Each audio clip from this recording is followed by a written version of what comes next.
بسم اللہ الرحمن الرحیم۔ جب ایک آدمی حضور کو قتل کرنے کے لیے مسجد نبوی میں گھس گیا۔ پیارے دوستو، جنگ بدر میں اللہ تعالیٰ نے مسلمانوں کو فتح عطا فرمائی اور کافروں کو ہار کا سامنا کرنا پڑا۔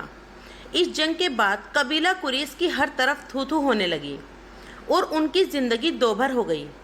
وہ جہاں بھی اکٹھے ہوتے بس یہی باتیں کرتے کہ اس ہار کا بدلہ کیسے لیا جائے، کیسے اپنے اوپر سے یہ بے عزتی کا داغ ہٹایا جائے۔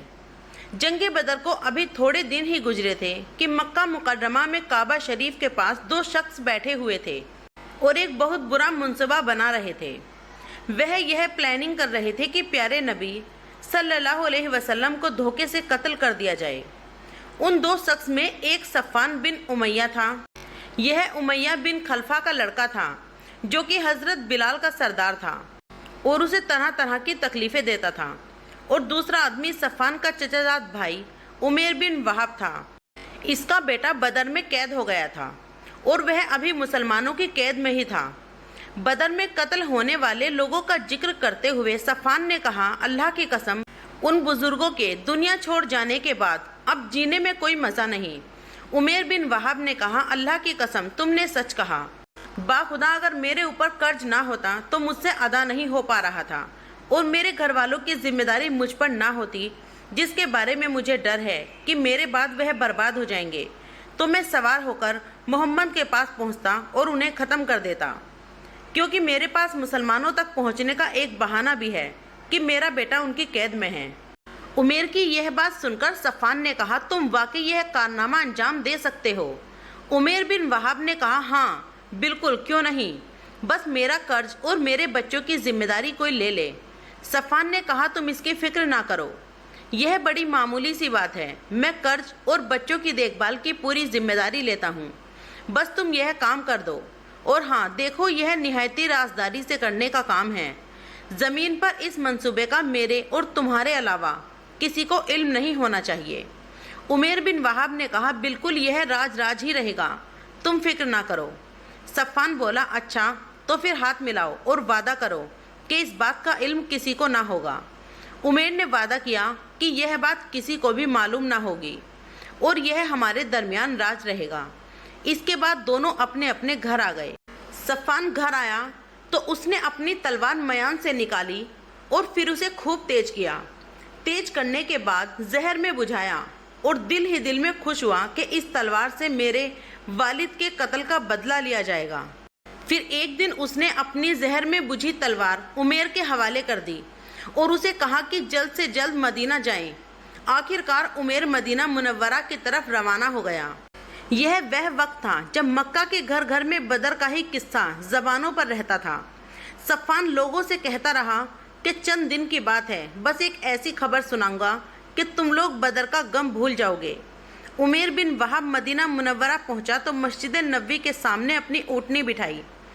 نیچے اترا تو حضرت عمر فاروق کچھ ایسے صحابہ کے ساتھ مسجد کے کونے میں بیٹھے بدر کی جنگ کے بارے میں باتیں کر رہے تھے کہ کیسے اللہ تعالیٰ نے اپنے فضل و کرم سے انہیں عزت دی اور کافروں کو ذلیل کیا۔ اچانک حضرت عمر فاروق کی نگاہ عمیر پر پڑی جو تلوار لٹکائے ہوئے اللہ کے رسول کی طرف جا رہا تھا۔ کہنے لگے، ہو نہ ہو اللہ کا یہ دشمن کسی خطرناک سازش کے تحت یہاں آیا ہو۔ یہ بدر والے دن لوگوں کو جنگ کے لیے بھڑکانے والوں میں سب سے آگے تھا اور اسی نے مسلمانوں کی تعداد کا اندازہ لگا کر کافروں کو بتایا تھا۔ حضرت عمر آگے بڑھے اور اس کے گلے میں لٹکی تلوار کے نیام کی پٹی سے اس کی گردن قابو میں لے لی اور اسے لے کر بارگاہ نبوت میں حاضر ہوئے اور عرض کیا، اللہ کے رسول، یہ دشمن خدا تلوار لٹکائے ہوئے آ رہا تھا۔ پیارے نبی نے ارشاد فرمایا، عمر اسے چھوڑ دو، آگے آنے دو۔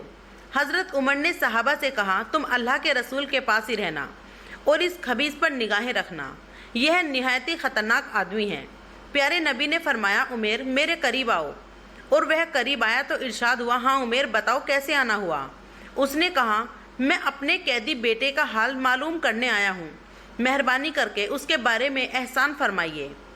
آپ صلی اللہ علیہ وسلم نے فرمایا، یہ گلے میں تلوار کس لیے لٹکا رکھی ہے؟ اس نے کہا، اللہ ان تلواروں کا ناش کرے، انہوں نے ہمیں کیا فائدہ دیا ہے؟ پیارے نبی نے فرمایا، عمیر سچ سچ بتاؤ، تم کس مقصد کے لیے یہاں آئے ہو؟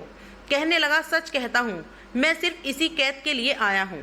پیارے نبی نے فرمایا کیا یہ بات سچ نہیں کہ تم اور صفوان بن امیہ کعبے کے پاس بیٹھے تھے؟ تم دونوں نے بدر میں قتل ہوئے سرداروں کو یاد کیا، پھر تم نے کہا اگر مجھے فرض کی ادائیگی اور گھر والوں کی ذمہ داری کا ڈر نہ ہوتا تو میں مدینہ جا کر محمد کو قتل کر دیتا، اور پھر صفوان بن امیہ نے تمہارے قرض کی ادائیگی کی اور تمہارے بچوں کی ذمہ داری قبول کی، اس شرط پر کہ تم مجھے قتل کر دو۔ یاد رکھو عمیر، اللہ میرے اور تمہارے درمیان رکاوٹ ہے۔ عمیر نے یہ سنا تو بے اختیار پکار اٹھا، میں گواہی دیتا ہوں کہ آپ اللہ کے رسول ہیں۔ آپ ہمارے پاس آسمانوں کی جو خبر لایا کرتے تھے ہم اسے جھٹلایا کرتے تھے، لیکن یہ معاملہ تو ایسا ہے کہ میرے اور صفوان کے علاوہ کسی کو اس کا علم ہی نہیں تھا۔ اللہ کی قسم مجھے یقین ہے کہ اللہ کے علاوہ کسی نے آپ کو یہ بات نہیں پہنچائی۔ اس اللہ کا شکر ہے جس نے مجھے اسلام کی ہدایت عطا فرمائی اور سیدھے راستے پر چلنے کی توفیق دی۔ پھر حضور صلی اللہ علیہ وسلم نے صحابہ سے فرمایا اپنے اس بھائی کو دین سکھاؤ، اسے قرآن پڑھاؤ اور اس کے قیدی بیٹے کو آزاد کر دو۔ عمیر نے تو سوچا بھی نہیں تھا کہ پیارے نبی اس کے ساتھ اتنا اچھا سلوک کریں گے۔ وہ اپنی پچھلی حرکتوں پر بہت شرمندہ ہوا اور کہنے لگا اللہ کے رسول، میں نے اللہ کے نور کو بجھانے میں بہت کوشش کی، اب اس کا بدلہ دینا چاہتا ہوں۔ مجھے مکہ میں رہنے کی اجازت عطا فرمائیے، میں مکہ والوں کو اللہ اور اس کے رسول اور دین اسلام کی طرف دعوت دوں گا۔ ان کی بات کو پیارے نبی نے قبول کر لیا اور وہ دین کی دائی بن کر مکہ واپس ہوئے۔ دوسری طرف مکہ میں صفوان بے چینی سے خبر کا انتظار کر رہا تھا۔ وہ مدینہ سے آنے والے ہر مسافر سے پوچھتا کہ مدینہ میں کوئی نیا واقعہ پیش آیا ہے۔ ایک دن اسے کسی سوار نے بتایا صفوان تمہارے لیے خبر یہ ہے کہ عمیر مسلمان ہو گیا ہے۔ یہ سننا تھا کہ اس کے پاؤں تلے سے زمین کھسک گئی۔ دوستو آج کا یہ چھوٹا سا واقعہ آپ کو کیسا لگا کمنٹ کر کے ضرور بتائیے گا۔ ویڈیو پسند آئے تو ویڈیو کو لائک شیئر کمنٹ اور چینل کو سبسکرائب کرنا۔ ویڈیو پورا دیکھنے کے لیے بہت بہت شکریہ۔ السلام علیکم۔